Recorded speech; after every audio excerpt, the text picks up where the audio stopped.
اچھا کون سے آپ نے دیکھیں، آپ نے میڈیٹیشن کے بارے میں تو سنا ہوگا نا، میڈیٹیشن کیا ہے؟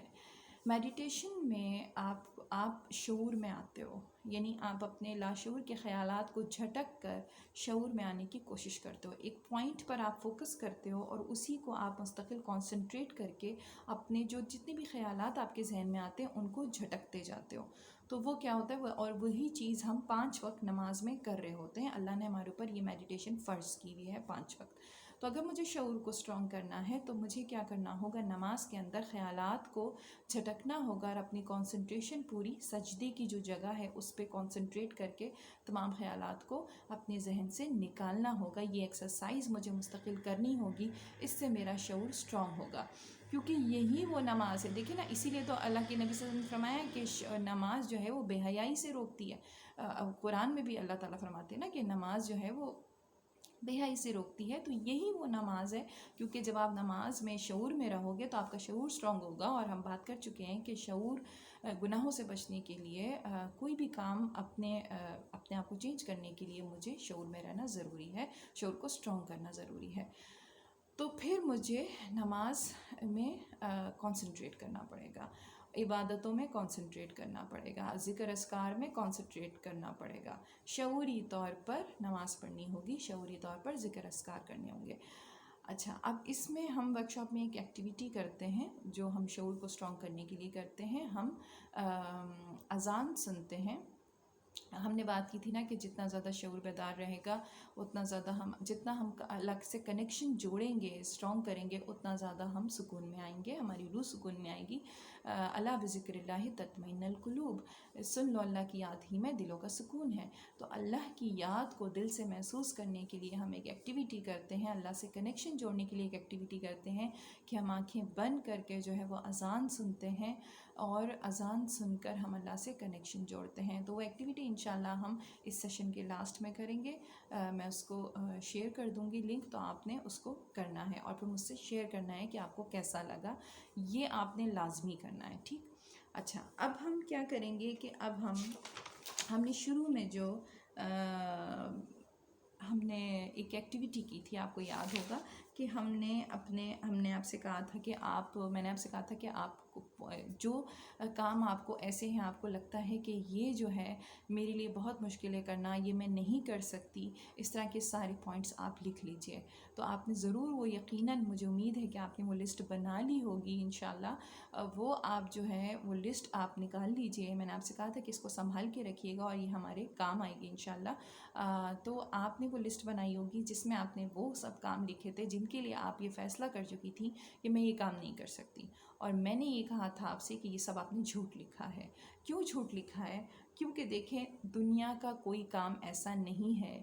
اچھا، اگر کوئی کام کوئی اور شخص کر رہا ہے تو وہ میں کیوں نہیں کر سکتی؟ کہ آپ نے جو یہ لکھا ہے کہ میں یہ نہیں کر سکتی، یہ جھوٹ کیوں ہے؟ یہ میں آپ کو بتا رہی ہوں.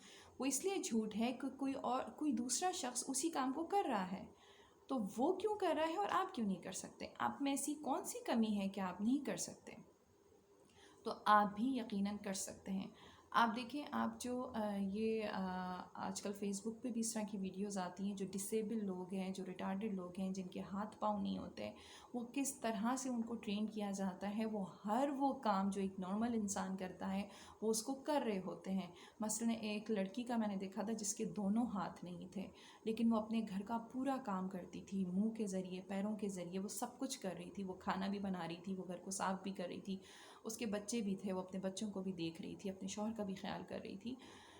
تو اگر بغیر ہاتھوں والی عورت کر سکتی ہے تو میں ہاتھ ہوتے ہوئے کیوں نہیں کر سکتی؟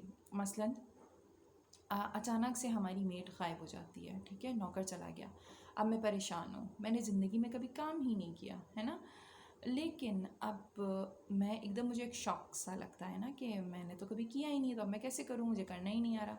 لیکن دیکھیں، اگر کوئی اور عورت یہ کام کر سکتی ہے تو میں بھی کر سکتی ہوں، کیونکہ اس کو بھی اللہ نے ہاتھ پاؤں دیے، مجھے بھی ہاتھ پاؤں دیے. اس کو بھی اللہ نے عقل سمجھ دی ہے، مجھے بھی عقل سمجھ دی ہے. اس کو بھی آنکھیں دی ہیں، مجھے بھی آنکھیں دی ہیں. مجھے بھی چلنے کے لیے پاؤں اور استعمال کے لیے ہاتھ اور انگلیاں دی ہوئی ہیں الحمدللہ. تو جب وہ کر سکتی ہیں تو میں کیوں نہیں کر سکتی؟ کتنی ہی عورتیں ہیں جو پاکستان سے باہر رہتی ہیں، نوکروں کا سسٹم صرف یہاں پر ہے، پوری دنیا میں نہیں ہے، وہ اپنے کام خود کرتی ہیں اور ماشاءاللہ بہت مطمئن ہیں۔ اس کا اندازہ اس بات سے لگائیے کہ جب آپ کسی خاتون کو یہ کہتی ہیں کہ یار تم لوگ پاکستان موو ہو جاؤ، تو ان کا کیا جواب ہوتا ہے؟ کہ یہ جواب ہوتا ہے کہ ہاں دل تو بڑا چاہتا ہے یار کہ یہاں آ جائیں، بڑے نوکر چاکر ہیں، مزے۔ ہاں یہ ضرور کہتی ہیں یار تم لوگ کے تو مزے ہیں، تم لوگ کے پاس تو نوکر ہیں، تم لوگ کے تو مزے۔ یہ کوئی نہیں کہتا کہ ہم وہاں شفٹ ہونا چاہتے ہیں، کیوں نہیں؟ کہتے ہیں یہاں بہت سکون ہے، یعنی اپنا کام خود کر رہے ہیں، کپڑے بھی دھو رہے ہیں، برتن بھی دھو رہے ہیں، صفائی بھی کر رہے ہیں، بچوں کو بھی سنبھال رہے ہیں، کھانا بھی بنا رہے ہیں، سب کچھ کر رہے ہیں، اور باہر کا بھی کر رہے ہیں، پک اینڈ ڈراپ دے رہے ہیں بچوں کو، ہر چیز کر رہے ہیں، اس کے باوجود وہ خوش ہیں۔ اس کا مطلب یہ ہے کہ یہ کوئی ناممکن کیا مشکل کام بھی نہیں ہے، یہ صرف میرا نظریے کی بنا پر، جو میرا نظریہ بنا ہوا ہے کہ میں نہیں کر سکتی تو میں نہیں کر پا رہی، تو مجھے اگر اس طرح کی سچویشن کا سامنا کرنا پڑے تو مجھے سب سے پہلے تو اپنے شعور میں آنا ہے، اپنے آپ کو سمجھانا ہے کہ میں یہ کام کر سکتی ہوں۔ اور بہت اچھا ہوگا اگر آپ اس کو لکھ لیں کہ میں اپنے گھر کا پورا کام خود کر سکتی ہوں، الحمدللہ مجھے اپنا اللہ نے ایلیجبل بنایا اس کے لیے، میں کر سکتی ہوں اور میں کروں گی، اور میں کروں گی ضرور۔ تو آپ دیکھیں گے کہ آہستہ آہستہ انشاءاللہ آپ سارے کام خود کرنے لگیں گے انشاءاللہ۔ اچھا، اب اسی طرح سے جو بھی کام آپ نے لکھے تھے کہ میں یہ کام نہیں کر سکتی، اس کے نیچے اب آپ نے لکھنا ہے کہ میں یہ کام کر سکتی ہوں۔ دیکھیں، ایک خاتون تھیں جو ہماری ورکشاپ اٹینڈ کرتی تھیں، انہوں نے اپنا ایکسپیرینس بتایا۔ انہوں نے کہا کہ میری ٹانگ میں بہت سالوں سے تکلیف تھی اور وہ ٹھیک نہیں ہو رہی تھی، میں ڈاکٹر کے پاس بھی گئی تھی، انہوں نے مجھے کریم بھی لکھ کے دی تھی، لیکن میں نے وہ کریم بھی استعمال نہیں کی اور مجھے کوئی تکلیف میری ٹھیک نہیں ہوتی تھی، میں بہت پریشان رہتی تھی اور مجھے لگتا تھا میری ٹانگ کی تکلیف کبھی ٹھیک ہی نہیں ہو سکتی۔ ظاہر ہے انہوں نے میڈیسن اسی لیے نہیں لی نا، کیونکہ انہوں نے یہ سوچ لیا تھا کہ میں کبھی ٹھیک نہیں ہو سکتی۔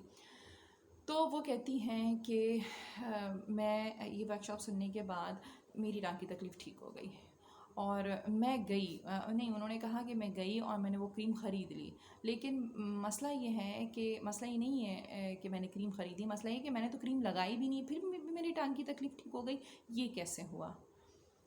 وہ ایسے ہوا کیونکہ انہوں نے وہ جملہ جو انہوں نے شروع میں لکھا تھا کہ میں یہ کام یہ نہیں ہو سکتا، میری ٹانگ کی تکلیف نہیں ٹھیک ہو سکتی، اس کے نیچے انہوں نے پھر لکھ دیا کہ میری ٹانگ کی تکلیف ٹھیک ہو جائے گی انشاءاللہ، میری ٹانگ کی تکلیف ٹھیک ہو جائے گی۔ اگر آپ 3 دفعہ لکھ لیں تو بہت اچھا ہوگا۔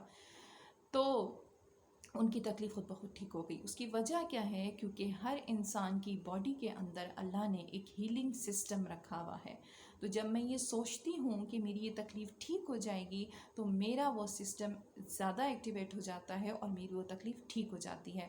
کو کتنی گڑبڑیں میری جسم کے اندر رہتی ہیں مجھے اس کا اندازہ بھی نہیں ہے، وہ خود ہی ہوتی ہیں اور خود ہی ٹھیک ہو جاتی ہے۔ اکثر زخم مجھے چوٹ لگ جاتی ہے، میں اس کی پرواہ نہیں کرتی ہوں، لیکن پھر بھی وہ ٹھیک ہو جاتی ہے۔ ڈاکٹر جو آپریشن کرتا ہے اس کو پورا کاٹ دیتا ہے انسان کو، لیکن وہ اس کو کوئی اسکن کو جوڑتا تھوڑی ہے، وہ تو صرف سی دیتا ہے بس۔ وہ ٹانکے آپ نے دیکھیں کہ وہ دھاگے سے صرف اسکن کو جوڑ دیتے ہیں، اور وہ جڑنے کے بعد کیا ہوتا ہے کہ وہ خود بخود وہ جو ہیلنگ سسٹم ہے اس کے ذریعے سے وہ کھال ایک ہو جاتی ہے، صرف ایک نشان رہتا ہے، اور کئی اب تو آج کل تو ایسی ٹیکنیکس آ گئی نشان بھی نہیں رہتا۔ تو یہ جو ہے اللہ نے ایک ہیلنگ سسٹم رکھا ہے۔ تو میں اگر یہ کہہ رہی ہوں کہ میں ٹھیک نہیں ہو سکتی، میں کیسے کہہ سکتی ہوں؟ اللہ کے نبی صلی اللہ علیہ وسلم نے فرمایا کہ کلونجی میں ہر بیماری کا علاج ہے سوائے بڑھاپے کے۔ تو جب اللہ کے نبی یہ فرما رہے ہیں کہ کلونجی میں ہر بیماری کا علاج ہے، تو پھر میں کیسے یہ کہہ سکتی ہوں کہ میری بیماری کا علاج نہیں ہو سکتا؟ اس کا مطلب مجھے اس بات پر ایمان نہیں ہے۔ اگر میرا ایمان ہے اللہ کی نبی کی باتوں پر، اور یہ میرا ایمان ہے کہ اللہ کی نبی صلی اللہ علیہ وسلم کی کہی ہوئی ہر بات اللہ کی کہی ہوئی بات ہے، اور اللہ ہر چیز جانتا ہے، اور اللہ کو پتہ ہے کہ میں نے کیا چیز کس لیے بنائی ہے اور کس چیز میں شفا ہے اور کس میں نہیں ہے، تو پھر میرا اس بات پر یقین ہونا چاہیے۔ اور اگر ایمان نہیں ہے اور یقین نہیں ہے تو پھر اور بات ہے۔ خیر بہرحال، تو جو ہے جب میں ان باتوں پر یقین کر لیتی ہوں کہ میرا جو ہے وہ ہر مسئلہ حل ہو سکتا ہے، کیونکہ جو مسئلہ مجھے ہے وہ جو کام مجھے لگتا ہے کہ میں نہیں کر سکتی، وہ دنیا میں کتنے ہی لوگ اس کام کو بہت آسانی سے کر رہے ہیں. جب وہ کر سکتے ہیں تو میں کیوں نہیں کر سکتی؟ مجھے صرف اپنی سوچ کو بدلنا ہے، اپنی سوچ کا زاویہ بدلنا ہے، اپنے نظریے کو بدلنا ہے. اور اس کے لیے بہترین طریقہ یہ ہے کہ ایک تو میں پازیٹیو جملے بولنا شروع کر دوں، لکھنا شروع کر دوں، میرے سارے کام انشاءاللہ ہو جائیں گے. اور ہماری ورک شاپ میں جتنے بھی لوگ آتے ہیں وہ یہ بتاتے ہیں کہ انہوں نے الحمدللہ جتنی بھی کاموں کے نیچے یہ لکھا تھا کہ میں یہ کام کر لوں گی، یہ کام ہو جائے گا، ان کے وہ کام ہوئے ہیں، چاہے 1 سال بعد ہی کیوں نہ ہوئے ہوں، انہوں نے کیے ہیں آٹومیٹیکلی. تو یہ آپ بھی کر کے دیکھیں اور پھر اپنا ایکسپیرینس ہم سے شیئر کریں، کیونکہ جیسے کہ میں نے کہا کہ یہی اس ورک شاپ کی فیس ہے کہ آپ اپنے تجربات ہم سے شیئر کریں. تو اگلے سیشن میں انشاءاللہ ہم مزید بہت اچھی اچھی باتیں کریں گے. اینگر مینجمنٹ پہ ہم بات کریں گے، غصے کو کیسے کنٹرول کر سکتے ہیں اس کے بارے میں انشاءاللہ بات کریں گے. اس کے بعد ہم ڈائٹ مینجمنٹ پہ بات کریں گے، اور بھی کئی ساری چیزیں ہوں گی. سلیپ مینجمنٹ پہ بھی بات ہوگی انشاءاللہ تعالیٰ. تب تک اپنا بہت خیال رکھیے گا، مجھے دعاؤں میں یاد رکھیے گا. وآخر دعوانا الحمدللہ رب العالمین. السلام علیکم ورحمۃ اللہ وبرکاتہ.